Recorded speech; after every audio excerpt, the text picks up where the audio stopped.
Within the Marxian tradition, not only is there the essentialism of rationalism and empiricism that Marx and others struggled against, but that's present within that tradition as well. But there's also this essentialist theory of society in which economics is deemed the most important cause. Okay.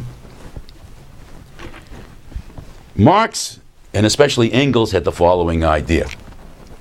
They thought society could be decomposed into the following kind of metaphor. At the base of society, so let me draw this, at the base of society was economics. And the rest of society was built upon this base. So here was economics, the foundation of society, the ground for society. And up here was everything else, which they called the superstructure, politics and culture. So politics and culture rest upon, are caused by economics. You can see where this is going to go. In economics, there were two parts of the economy which were the ultimate cause of all of economics and the ultimate cause, hence, of the superstructure. In here, I'll put it down here, in the base, there were two. One was relations of production and the other forces of production. Two aspects of the base determined the rest of the economy, the circulation, the markets, and so forth, which in turn then determined everything else. So these, you can see these are no minor causes. Relations of production had to do with who owns what.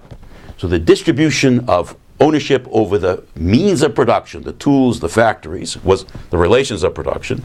The forces had to do with how we produce, the technology of society. So Marx, and especially Engels, argued that the interaction between the relations and the forces of production determines the economy, which determines everything else. And this is called, in the literature, economic determinism. Notice the adjective. There is an ultimate causation in society, which is that of economics.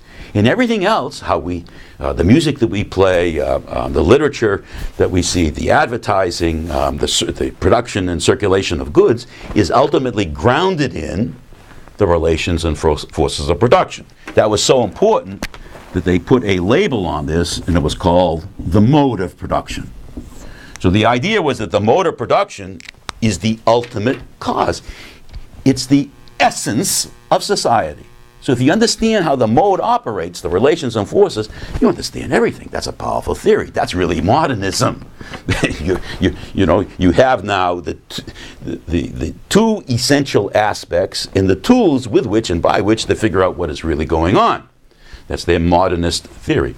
Notice, however, that violates the dialectic, this notion of overdetermination. Because we've found the ultimate causes. We've found the two essences, relations and forces. So even when Engels and Marx went to work in presenting this, it wasn't too long after they did this. If you remember correctly, Marx had just died. And so someone writes Engels and says to him, Mr. Engels, as students of history, referring to Engels and Marx, I'm paraphrasing because I don't exactly remember it, but you, as students of history, you understand that the politics and culture of society shape the mode of production. I mean, causation goes that way too. It would be silly to think that the mode of production, our relations and forces, are independent of the way we think, our laws and rules and so forth. And Engels writes back and says, you're right. I understand that what I think is this ultimate cause is itself caused, ed. And he had to say that because Engels was a student of the dialectic. But then Engels answered that letter by saying, I understand this, but I think how this causation works is determined in the last instance by economics. And that's been called ever since determination in the last instance by economics. But this is a trick that Engels played, because he accepts the critique that the mode of production is an effect of the superstructure, so he accepts that. But then he attacks it by saying that the way the superstructure causes the mode of production is itself caused by the mode of production. Okay? So, to make a long story short, he's still affirming a kind of essentialism. And that problem, that economic determinism, has been a problem within the Marxian tradition ever since Marx and Engels presented it. So for the last 130 years, people have been struggling over this, and that's in your reading. And it has very, very important implications across the 20th century in these socialist experiments that were adopted starting with the Soviet Union, many of which, if not all of which, adopted this kind of economic determinism. The last part of this lecture, what I want to talk about, which I said we would, is this few pages in which Marx presents his method. That's in the assigned reading. So I want to talk about, because it's a good summary of how what we have done heretofore bears upon this. And in this reading, Marx presents two kinds of concretes: the thought-concrete and the concrete-real. The wording is difficult here.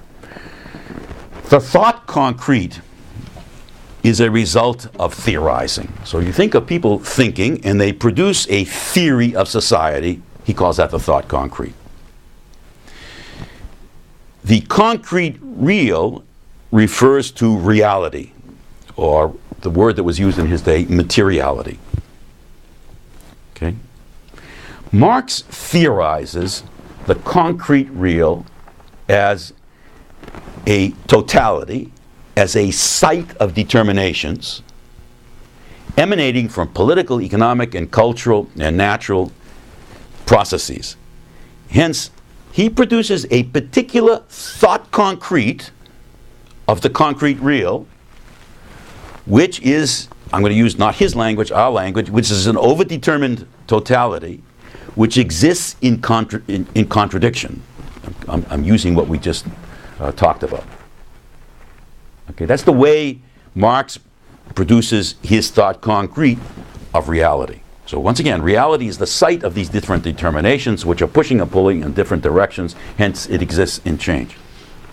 One response to these contradictions, that's one response to the diverse determinations which emanate from society, from materiality on us, is our thinking. So the concrete real feeds back and affects how we think. I mean, what do we have now? We put it together. We produce thought concretes as human beings about how society and nature exists, how it impacts us, and so forth. Okay? So, our thinking, our thought concretes, which are a result of our thinking, help to create the concrete real in two ways. Our thinking is part, or our thought concretes are part of the concrete real. So, to think and to change the way we think shapes the concrete real, because we are changing one aspect in the concrete real, which is our thoughts, our theories. But it also changes everything else in the concrete real, because everything else is a complex effect of how we think. So to think and to change our thinking impacts society, or this concrete real, in these two ways. It changes something out there, and it changes everything else out there, because everything else interacts with our thinking, and hence it creates impacts upon us. So we're left with the following idea, which the ceaseless dialectic of life, what's this called? To change a thought concrete, which don't forget what that is now, to change a particular theorization of the world, is to change the world in these two ways, and that change in the world feeds back to change our thinking, and you have this ceaseless dialectic of life in which thought concrete and concrete real shape one another. Neither one is independent of the other. Hence, neither one can serve as the essence of the other, and that's another attack on rationalism and empiricism. And that's the end of today's presentation. Marx, and especially Engels, had the following idea. They thought society could be decomposed into the following kind of metaphor. At the base of society, so let me draw this, at the base of society was economics. So politics and culture rest upon, are caused by economics. You can see where this is going to go. In economics, there were two parts of the economy which were the ultimate cause of all of economics and the ultimate cause, hence, of the superstructure. In here, I'll put it down, and the rest of society was built upon this base. So here was economics, the foundation of society, the ground for society, and up here was everything else, which they called the superstructure, politics and culture.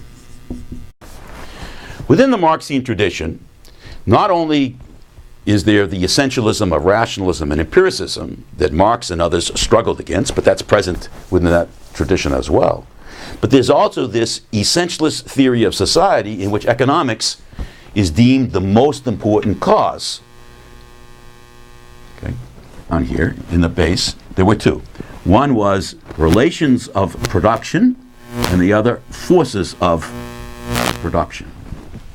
Two aspects of the base determined the rest of the economy, you know, the circulation, the markets, and so forth, which in turn then determined everything else. So these, you can see these are no minor